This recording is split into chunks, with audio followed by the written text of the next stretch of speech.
मानस पुण्य हो ही नहीं पापा।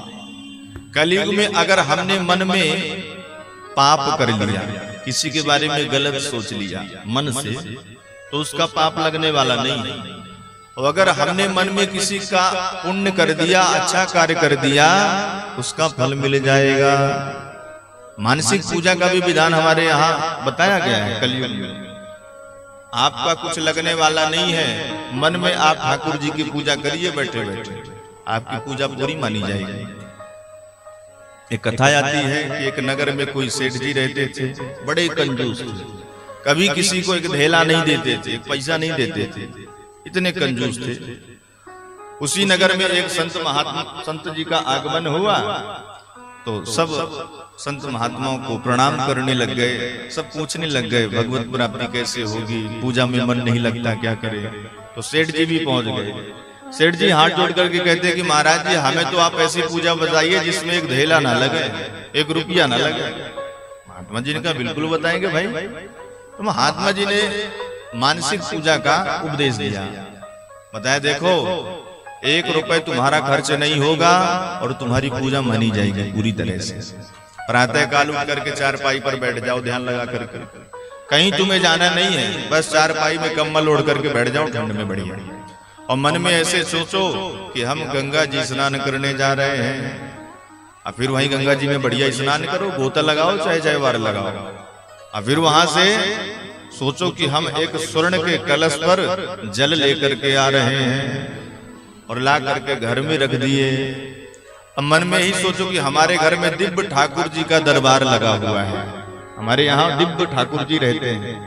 तो अब ठाकुर जी तो अभी सो रहे हैं प्रातः काल, तो धीरे धीरे ताली बजा करके, बढ़िया मृदंग बजा करके, घंटी घड़ियाल बजा करके भगवान को उठा रहा हूं। कहीं जाना नहीं है, बैठे बैठे ही सोच रहे हो तो। और भगवान को धीरे धीरे उठा लिए। उठाने के बाद ठाकुर जी को धीरे से ला करके थाली में रखे और वही गंगा जल को थोड़ा गुनगुना कर लिए और उसी से ठाकुर जी को स्नान करवा रहे हो। फिर दही से स्नान करवा रहे हो, फिर शक्कर से स्नान करवा रहा हूं, फिर शहद से, पुनः दूध से, फिर शुद्ध जल से, ऐसे दिव्य स्नान मन से करवाओ। इसके पश्चात भगवान को सुंदर इत्र समर्पित करो, तेल लगाओ, सुगंधित द्रव्य लगाओ, वस्त्र अलंकार पहनाओ, स्वर्ण के हार पहनाओ, स्वर्ण का मुकुट लगाओ, हीरे जड़ित सुंदर वस्त्र आभूषण ठाकुर जी को पहनाओ, और फिर धूप करो, दीप करो, ठाकुर जी को भोग भी लगाओ, और भोग लगाओ बढ़िया चकाचक भगवान को, और फिर विराजमान करो। ऐसी मानसिक पूजा तुम करते रहना, तुम्हारा कल्याण हो जाएगा, भगवान दर्शन भी एक न एक दिन तुम्हें देंगे। सेठ जी ने सोचा भाई बड़ी जोरदार पूजा बताई महात्मा जी ने, हर्रा लगना फिटकरी रंग सोको ही आ गया। हमारे यहाँ कहावत कहते हैं, तो भाई रुपया पैसा लगाना नहीं है और ठाकुर जी की पूजा भी हो जाएगी, बहुत बढ़िया।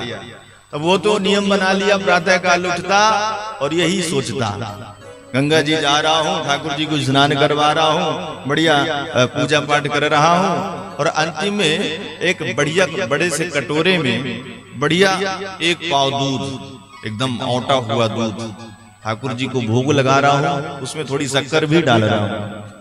ऐसे नियम करने लग गया।